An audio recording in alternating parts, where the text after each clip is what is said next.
하나님의 크신 사랑과 은총이 여러분의 삶에 함께 하시기를 빕니다. 오늘은 죽음의 행렬에서 생명의 행렬로라는 제목으로 함께 하나님의 말씀을 나누겠습니다. 최근 실리콘밸리의 억만장자들과 천재 과학자들 사이에서 가장 뜨거운 화두가 무엇인지 아십니까?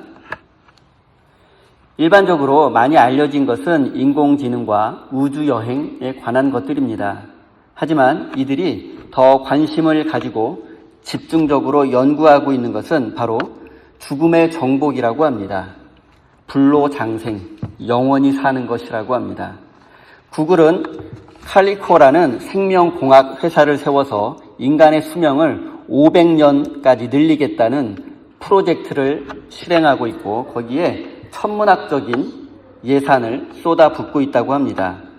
또 어떤 슈퍼리치들은 자신이 죽으면 훗날 과학이 극도로 발달했을 때 부활하기 위해서 막대한 돈을 지불하고 자신의 시신을 얼리는 냉동인간 시술을 예약하는 슈퍼리치들도 많다고 합니다.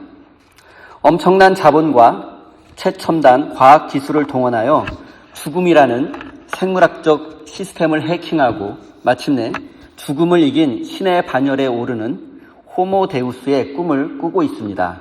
호모데우스, 신과 같은 인간, 신이 된 인간, 즉 영원히 죽지 않고 사는 것이 인간의 꿈입니다. 하지만 역사학자 유발 하라리가 제시한 이 호모데우스는 결코 돈과 과학 기술로 이루어질 수 없습니다. 왜냐하면 죽음은 단순한 세포의 노화나 유전자의 기술적 결함이 아니기 때문입니다. 성경은 분명하게 말씀합니다. 죄의 싹은 사망이라고 말입니다. 죽음은 생명의 근원이신 하나님과 단절된 죄인에게 찾아오는 영적이고도 절대적인 형벌입니다. 아무리 과학이 발달하고 자본주의가 정점에 선다 할지라도 창조주가 정하신 생명의 기한과 영적인 법칙을 피조물인 인간이 스스로 끊어낼 수는 없습니다. 유한한 존재가 무한을 돈과 기술로 사겠다는 것은 인간의 가장 극단적인 교만이고 결국 허무하게 무너져 내리고 말 현대의 바벨탑이 될 수밖에 없습니다. 이처럼 죽음을 극복하려는 인간의 처절한 몸부림은 비단 현대의 과학기술에만 있었던 것은 아닙니다. 고대 그리스 신화에 나오는 오르페우스와 에우리디케의 가슴 아픈 사랑 이야기 역시 죽음 앞에서의 무기력함을 나타냅니다. 최고의 음악가였던 오르페우스는 독사에 물려 죽은 아내 에우리디케를 잊지 못해 산자의 몸으로 죽음의 세계인 하데스의 세계까지 내려갑니다. 그리고 그의 애절한 연주에 지옥의 신들마저 눈물을 흘렸고 이승에 도착할 때까지 절대 뒤돌아보지 말라는 조건으로 아내를 데려가는 것을 허락받았습니다. 그러나 지상에 거의 다다랐을 때 불안감에 휩싸인 오르페우스는 그만 뒤를 돌아보고 맙니다. 그래서 결국 아내는 영원한 죽음의 나락으로 하데스의 세계로 떨어지고 맙니다. 이 신화가 우리에게 말하려는 것은 분명합니다. 인간의 지극한 사랑과 예술도 결코 죽음이라는 절대 절망을 극복할 수 없다는 사실입니다. 죽음은 인간의 모든 노력과 희망을 삼켜버리는 블랙홀과 같습니다. 그리고 오늘 본문 말씀에는 인간의 힘으로는 어쩔 수 없는 절대 절망인 죽음과 창조주 하나님의 절대 희망인 생명이 정면으로 충돌하는 이야기가 기록되어 있습니다. 본문 말씀의 내용을 간단히 소개하겠습니다. 예수님께서 제자들과 많은 무리를 이끄시고 갈릴리의 나인이라는 성으로 들어가고 계셨습니다. 예수님의 이 행렬은 생명과 구원을 선포하는 행렬이었습니다. 그런데 마침 성문 가까이 이르렀을 때 성 안에서 밖으로 나오는 또 다른 한 행렬이 있었습니다. 이 행렬은 죽은 사람을 메고 나오는 장례 행렬이었습니다. 죽은 사람은 한 어머니의 외아들이었고 그 어머니는 공교롭게도 과부였습니다. 성의 많은 사람들도 이 기구하고 비통한 장례 행렬의 뒤를 따르고 있었습니다. 이때 예수님은 장례 행렬을 따라가시며 슬피 우는 과부를 보시고 가엾게 여기셔서 울지 말라 말씀하시며 위로해 주셨습니다. 그리고 유대인의 정결법을 무시하고 주검이 담긴 관에 친히 손을 얹으시고 젊은이야 일어나라 라고 명령하셨습니다. 그러자 놀랍게도 죽었던 젊은이가 일어나서 앉고 말을 하기 시작했다고 합니다. 예수님은 살아난 아들을 어머니의 품에 돌려주셨고 이 엄청난 광경을 목격한 사람들은 거룩한 두려움에 사로잡혀 큰 예언자가 나타났다, 하나님께서 자기 백성을 돌보아 주셨다라며 하나님을 찬양하고 또 하나님께 영광 돌렸습니다. 13절 말씀입니다. 주님께서 그 여자를 보시고 가엾게 여기셔서 말씀하셨다. 울지 말아라. 예수님은 슬픔에 잠겨 장례 행렬을 따라가는 과부를 보셨습니다. 성경이 기록되던 시기에 과부는 단순히 남편을 잃은 여성이 아니었습니다. 고대 사회에서 과부는 경제적, 사회적 생존의 토대가 완전히 붕괴된 존재였으며 누군가의 도움이 없이는 생계를 이어나갈 수 없는 가장 약한 사람이었습니다. 그리고 그녀가 과부라는 것은 이미 그녀의 남편의 장례를 한번 치루어 보았다라는 것을 전제합니다. 그리고 그녀에게는 하나뿐인 외아들만이 살아갈 이유였으며 유일한 삶의 소망이었습니다. 그리고 그녀는 외아들을 키우며 모진 세월을 견뎌왔을 것입니다. 그런데 이제 그녀의 마지막 희망의 불씨마저 꺼져버리고 말았습니다. 아들의 시신이 담긴 관을 따라가는 그녀의 눈물은 단순한 슬픔이 아닙니다. 자신의 삶의 근거와 미래가 완전히 소멸된 절대 절망의 통곡의 소리입니다. 어쩌면 그녀는 장례가 끝난 후에 자신도 아들을 따라 생을 마감하려 했을지도 모릅니다. 그림 하나 보겠습니다. 독일의 판화가이자 조각가인 캐테 콜비츠의 작품인데 죽은 아이를 안고 있는 어머니라는 작품입니다. 그림을 보면 어머니는 싸늘하게 식어버린 어린 아이의 시신을 자기의 온몸으로 강하게 껴안고 있습니다. 그런데 어머니의 얼굴은 일그러져서 잘 보이지도 않습니다. 고통으로 일그러진 자신의 얼굴을 아이의 목덜미에 깊이 파묻은 채 마치 자신도 아이와 함께 죽어버린 듯 하나의 거대한 슬픔 덩어리로 묘사되어 있습니다. 이 작품에는 세상 그 어떤 빛도 한 가닥의 희망도 스며들 틈이 없습니다. 인간의 언어로는 도무지 설명할 수 없는 칠흑 같은 어둠, 절대 절명의 고독과 절망, 그것이 바로 외아들의 장례 행렬을 따라가고 있던 나인성 과부의 현실이었습니다. 캐테 콜비츠는 이 작품을 만들 때 자신의 7살 난 아들을 모델로 삼았다고 합니다. 그런데 이 작품을 완성하고 11년이 지나서 1차 세계대전이 일어났는데 이 작품의 주인공이었던 아들은 18살이 되어서 1차 대전에 참전하게 되었고 얼마 지나지 않아서 전사하고 말았다고 합니다. 이 작품은 작가의 미래를 예언한 작품이 되고 말았습니다.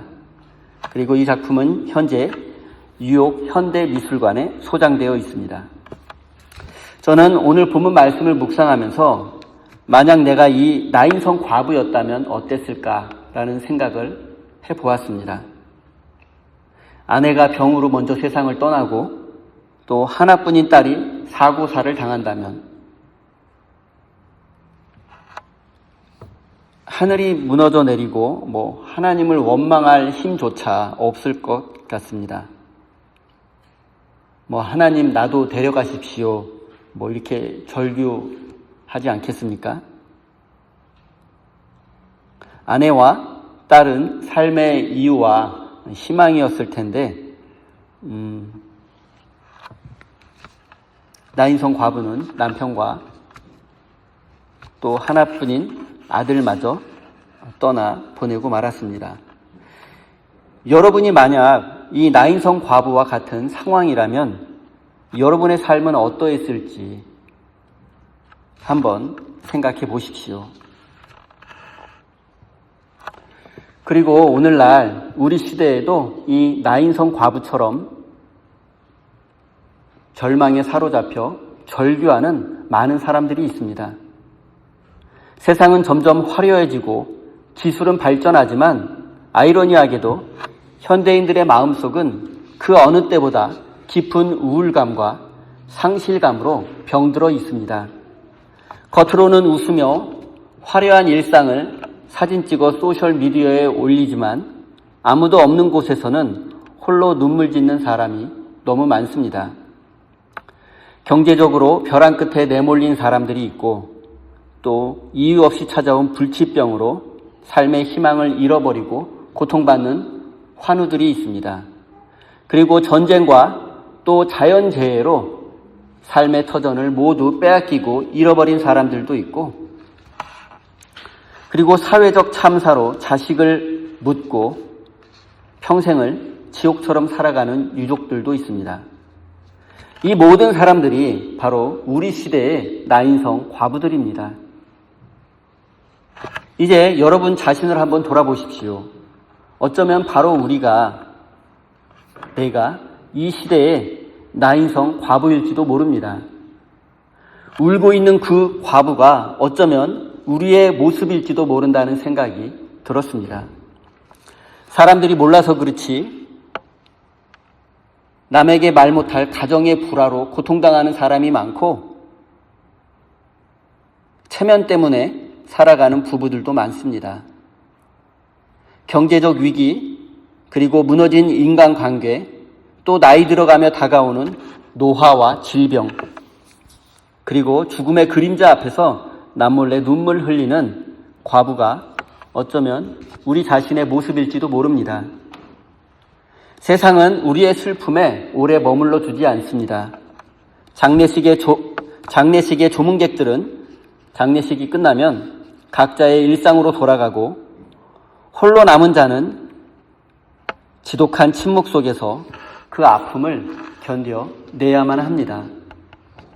이처럼 아픔과 절망 속에서 울고 있는 사람에게 필요한 것이 무엇입니까? 값싼 동정이나 시간이 지나면 괜찮아질 거야 같은 형식적인 위로가 아닙니다. 그들에게는 생명의 주인이신 하나님의 위로와 소망이 필요합니다. 예수님께서 울고 있는 나인성 과부에게 울지 말아라 하고 하신 말씀은 형식적인 위로의 말이 아니었습니다. 울지 말라는 예수님의 말씀은 이제 내가 너의 슬픔을 끝내주겠다. 내가 너의 눈물을 소망과 기쁨으로 바꾸어 주겠다라는 뜻입니다. 이것은 오직 생명의 주관자이신 하나님만이 하실 수 있는 위로와 소망의 말씀입니다. 사랑하는 성도 여러분, 우리의 눈물을 닦아주실 분은 생명의 주인이신 예수 그리스도 뿐이십니다. 아무도 몰라주는 이민 생활의 어려움과 외로움, 그리고 남몰래 흘리는 우리의 눈물을 우리 주님께서는 모두 지켜보고 계십니다. 그리고 십자가에서 고통당하신 예수님께서 우리에게 이제 울지 말아라 말씀하시며 우리에게 참된 소망과 위로의 말씀을 주십니다. 이 생명의 말씀을 듣고 위로와 소망을 얻으며 나아가 울고 있는 이웃들에게도 주님의 위로의 말씀을 전하는 믿음의 사람이 되시기 바랍니다. 14절 뒷부분 말씀을 읽겠습니다. 예수께서 말씀하셨다. 젊은이야, 내가 네게 말한다. 일어나라. 합리적 이성과 현대 과학의 기준에서 볼 때 죽은 사람이 다시 살아나는 것은 불가능합니다. 뇌파가 정지하고 심장 박동이 멈추고 세포가 부패하기 시작하면 그것을 우리는 죽음이라고 말합니다. 그리고 죽음은 결코 되돌릴 수 없는 불가역적인 현상입니다. 엄청난 자본과 최고의 과학자들이 모여도 죽은 자를 살려낼 수는 없습니다. 과학은 죽음 앞에서 철저하게 무기력합니다. 그러나 이미 죽은 과부의 아들에게 일어나라고 말씀하시는 예수님은 물리적 법칙의 제한을 받지 않으시고 창조주와 생명의 주인으로서 말씀하시는 것입니다. 무에서 유를 창조한 하나님으로서 파괴된 생명을 말씀 한마디로 다시 일으켜 세우시는 것입니다. 나인성 과부의 아들을 향해 일어나라고 말씀하셨던 예수님의 선포는 단지 2000년 전 과거에만 머물러 있지 않습니다. 이것은 일회성 기적이 아닙니다. 시간을 초월하여 오늘날 눈에 보이지 않는 절망의 관 속에 갇혀 영적으로 죽어가는 이들을 향해 주어지는 현재 진행형의 선포입니다. 그렇다면 오늘 이 시대에 관 속에 누워 죽어 있는 것 같은 사람들, 관 속에 누워 이미 죽어 있는 사람은 어떤 사람들입니까? 가장 먼저 무한 경쟁과 승자 독식의 자본 구조 속에서 희망을 포기한 이 시대의 젊은이들입니다. 세상의 기준과 능력주의가 짜놓은 화려하지만 잔인한 관 속에 갇혀 그들의 영혼은 서서히 메말라 가고 있습니다. 나아가 혐오와 차별의 시선 속에 갇혀 숨죽여 지내야 하는 사회적 약자들과 소수자들입니다. 그리고 힘있는 자들의 탐욕으로 인해 피 흘리며 쓰러진 전쟁과 폭력의 희생자들이 지금 그 관 속에 누워 있습니다. 또한 국가와 사회의 구조적 모순이 만들어낸 사회적 참사로 인해 억울하게 목숨을 잃은 희생자들과 그 유가족들 역시 캄캄한 절망이라는 무거운 관 속에 갇혀 스스로의 힘으로는 도무지 빠져나올 수 없는 무기력과 절망의 상태에 놓여 있습니다. 세상의 모순과 부조리가 이들을 산채로 관 속에 밀어 넣은 것입니다. 그리고 이 관 속에 누워있는 자들이 비단 그들뿐이겠습니까? 이곳 보스턴에서 이민자로 살아가는 우리 역시 때로는 영적으로 때로는 정서적으로 죽은 자처럼 굳어버린 채 살아가고 있지 않습니까? 언어의 장벽과 문화적 차이로 어려움을 겪으며 이방인으로 겪는 소외감이 우리를 관 속에 가둘 때가 너무 많습니다. 고국에서 가졌던 정체성과 지위를 다 내려놓고 오직 가족의 미래를 위해 밤낮 없이 수고하다 보니 어느새 우리의 영혼은 조금씩 메말라 가고 있습니다. 끝이 보이지 않는 노동의 피로와 이민 생활의 서러움, 그리고 남몰래 삼키는 고독이라는 무거운 관뚜껑이 우리의 삶을 짓누르고 있습니다. 겉으로는 성공한 이민자처럼 보이지만 또 번듯하게 웃고 있지만 깨끗하게 옷을 차려입고 교회에 나와 예배 자리에 있지만 속으로는 치열한 생존 경쟁에 지쳐 숨을 헐떡이며 누워있는 고단한 이민자가 어쩌면 우리의 모습일지도 모릅니다. 누가 이 관 속에 누워있는 수많은 사람들을 다시 일으켜 세울 수 있겠습니까? 세상은 무기력에 빠진 이들에게 더 노력하라고, 긍정적으로 생각하라고, 더 열심히 일하라고 말합니다. 그러나 그것은 죽은 시체를 향해 억지로 일어나라고 소리치리는 폭력입니다. 오직 죽음을 이기시고 부활하신 예수 그리스도, 그분의 입에서 나오는 일어나라라는 그 말씀만이 이 모든 절망의 관을 부수고 우리를 다시 일으켜 세우실 수 있습니다.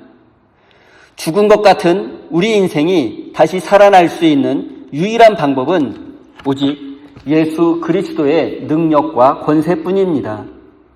사랑하는 성도 여러분, 세상의 가치관과 물질 만능주의라는 관 속에 누워 영적인 죽음을 맞이하고 있던 우리의 어리석음을 깨달아야 합니다. 살아있으나 죽은 자처럼 쫓기며 무기력해진 우리의 믿음이 일어나야 하고 다시 살아나야 합니다. 사랑하는 성도 여러분, 예수 그리스도는 관 속에 죽어가는 우리를 향해 일어나라 말씀하십니다.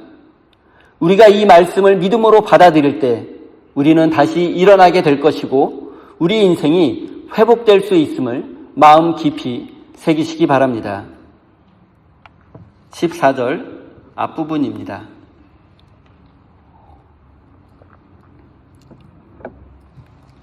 그리고 앞으로 나아가서 관의 손을 대시니 메고 가는 사람들이 멈추어 섰다. 유대인의 정결법에 따르면 죽은 사람의 몸을 만지는 사람은 일주일 동안 부정하게 됩니다. 일주일 동안 죄인이 된다는 뜻입니다. 죽음은 죄의 결과이므로 시신이나 관을 만지는 행위는 스스로를 종교적, 사회적으로 죄에 오염시키는 행위였습니다. 사람이 죽었어요. 죄의 결과로 죽었다고 생각을 했죠. 그래서 그 사람의 죽음과 그 죽음을 담고 있는 관은 죄악 덩어리예요. 그래서 그 관이나 죽음에 손을 대는 사람은 그 죄에 오염돼서 일주일 동안 죄인이 됩니다.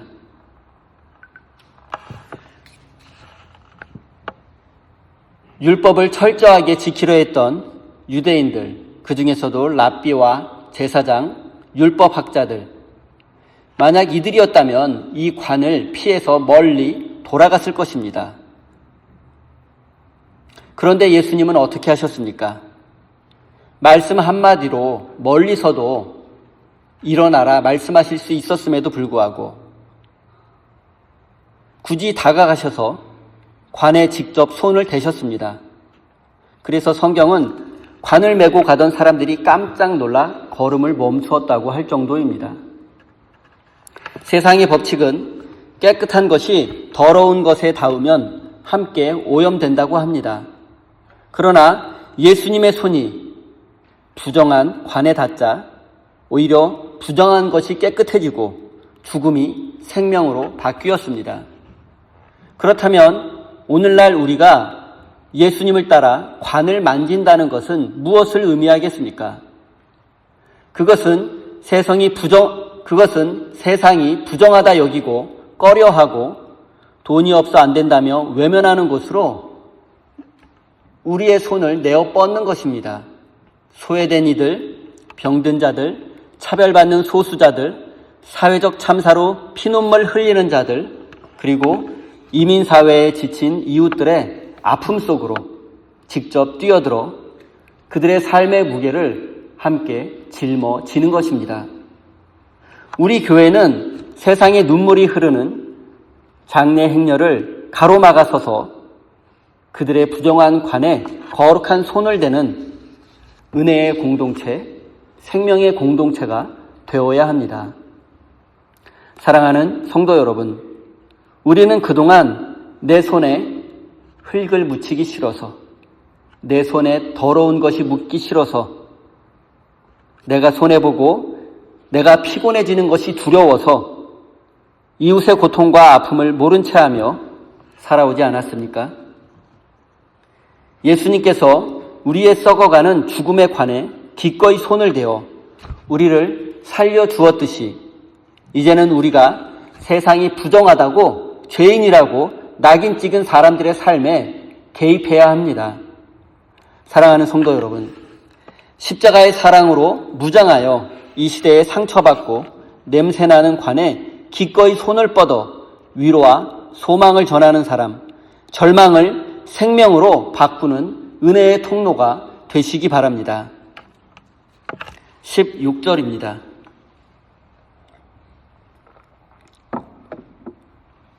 그래서 모두 두려움에 사로잡혀서 하나님을 찬양하면서 말하기를 우리에게 큰 예언자가 나타났다 하고 또 하나님께서 자기 백성을 돌보아 주셨다 하였다. 예수님께서 관에 손을 대시고 죽었던 나인성 과부의 아들에게 일어나라고 말씀하셨습니다. 그러자 죽었던 청년이 일어나 앉고 말을 하기도 했습니다. 이때 마을 사람들의 반응을 주목해 보십시오. 그들은 그저 기적을 보고 신기해하면서 박수를 친 것이 아니었습니다. 성경은 그들이 1차적으로 모두 두려움에 사로잡혔다라고 말씀합니다. 절망과 죽음의 통곡이 가득했던 장례 행렬이 한순간에 거룩한 두려움의 현장으로 바뀌고 말았습니다. 만약 제가 그 기적의 현장을 목격한 사람이었다면 어땠을까 하는 생각도 해보았습니다. 죽었던 사람이 살아나 눈앞에서 몸을 일으키고 말을 하는 그 현장에서 온몸에 소름이 돋고 다리에 힘이 풀려 그 자리에 쓰러지고 말았을 것입니다. 마을 사람들이 느낀 두려움은 무서워서 느끼는 그런 공포가 아니었습니다. 삶과 죽음의 경계를 마음대로 허무시는 창조주 하나님의 거룩하심 앞에 섰을 때 느끼는 거룩한 두려움, 영적인 두려움이었습니다. 이 거룩한 두려움은 곧 찬양으로 변했습니다. 마을 사람들은 큰 예언자가 나타났다, 하나님께서 자기 백성을 돌보아 주셨다라고 고백하며 하나님께 찬양하고 영광을 돌립니다. 이것은 절망과 죽음의 고통 속에 버려진 백성을 친히 찾아오신 하나님을 향한 감사였습니다. 절망의 장송곡만이 가득했던 죽음의 행렬이 하나님의 임재를 찬양하는 거룩한 행렬로 바뀌고 말았습니다. 인간의 지독한 슬픔 한가운데로 뚫고 오신 예수 그리스도를 통해서 하늘과 땅이 맞닿는 거룩한 신비가 나인성의 장례 행렬에서 일어났습니다. 누가복음 기자가 이 사건을 통해서 진정으로 강조하고자 했던 핵심은 바로 여기에 있습니다. 단지 죽었던 청년이 다시 살아났다는 육체적 부활의 기적 그 자체가 아닙니다. 엄밀히 말하면 살아난 청년도 시간이 지나 나이 들어 죽고 말았을 것입니다. 나인성에서 일어났던 참된 기적은 절망과 죽음의 그늘에 앉아있던 마을 사람들이 이 사건을 통해서 예수님이 누구인지를 깨닫고 예수님을 구원자로 믿어 영원한 생명을 경험하게 되었다는 사실입니다. 즉, 과부의 아들이 살아난 사건을 통해서 마침내 예수 그리스도가 고통받는 자기 백성들을 찾아오신 하나님의 아들이시며 죽음의 권세를 깨트리고 영원한 생명을 주시는 우리의 구원자라는 사실이 드러난 것입니다. 이것이 바로 성경이 말하는 이 기적의 핵심입니다.